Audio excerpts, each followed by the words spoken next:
How far would Saitama realistically reach in Dragon Ball Z?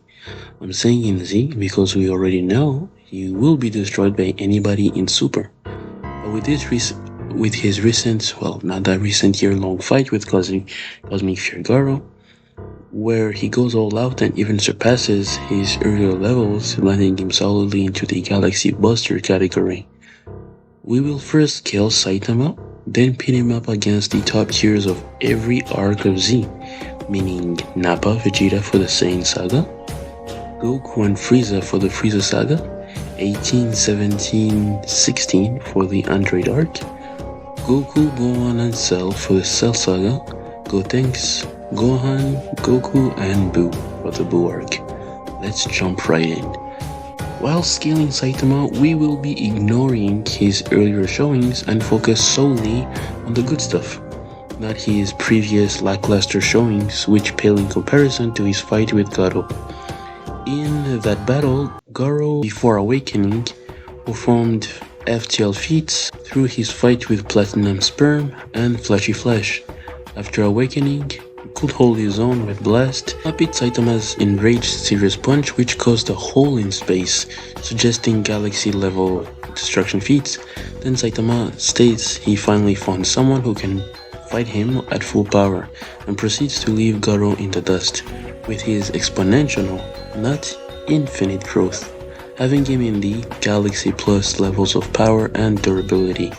Since Garo would be seen making Saitama slightly bleed, but take this with a grain of salt. Sadly, feats-wise, this is where he stops. Void could get him higher, but only issue is the amount of redraws, so we'll have to wait and see if it won't be changed, but that's where he is in AP and durability. As for his speed, easily into the massively faster than light category, he farted his way back to Earth instantly. Now let's jump into the battle.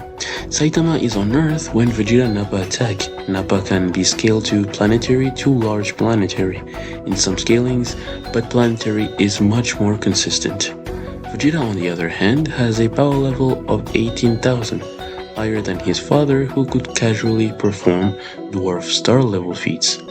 But it is irrelevant, Saitama washes no difficulty. Onto the Frieza Saga.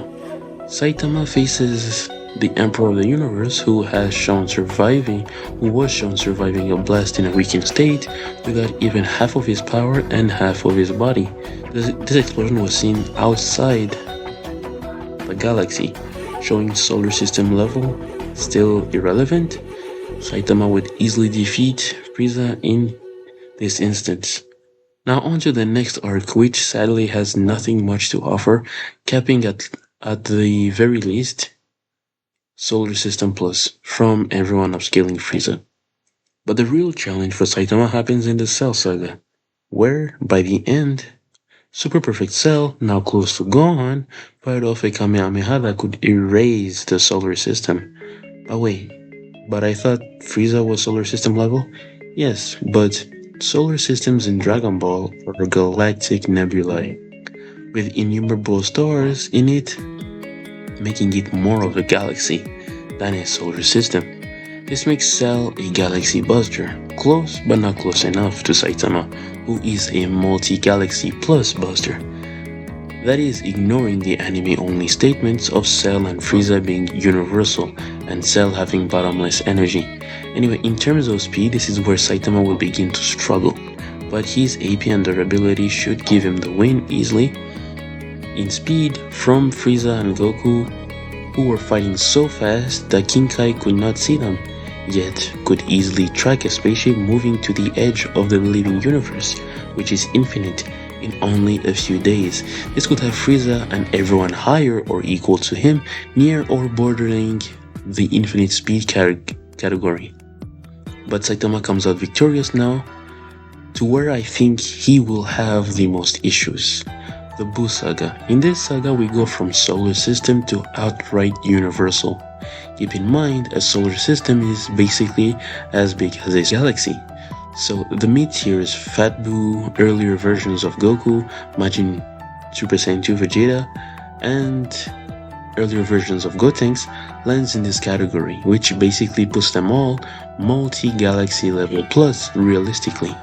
I do not see Saitama beating anyone from the earlier level of the Buu Saga. Gotenks and Buu can yell open holes in the fabric of space-time.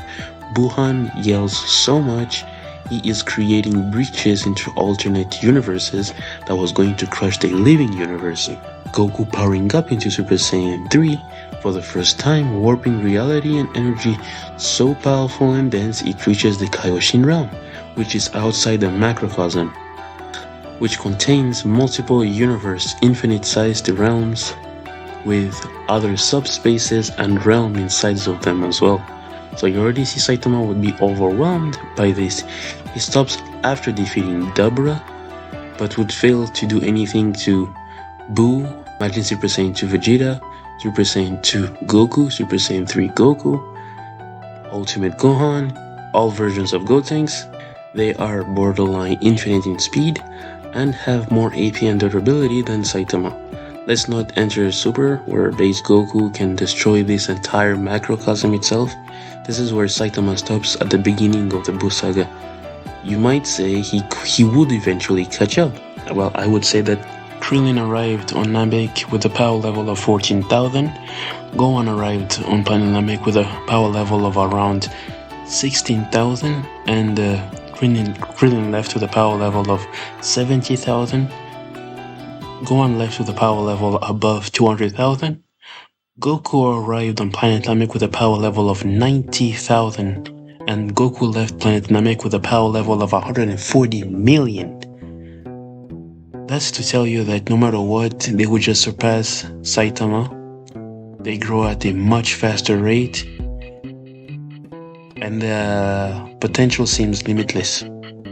They entered the tournament, and halfway through, Goku and Vegeta both surpass Vegeta Blue.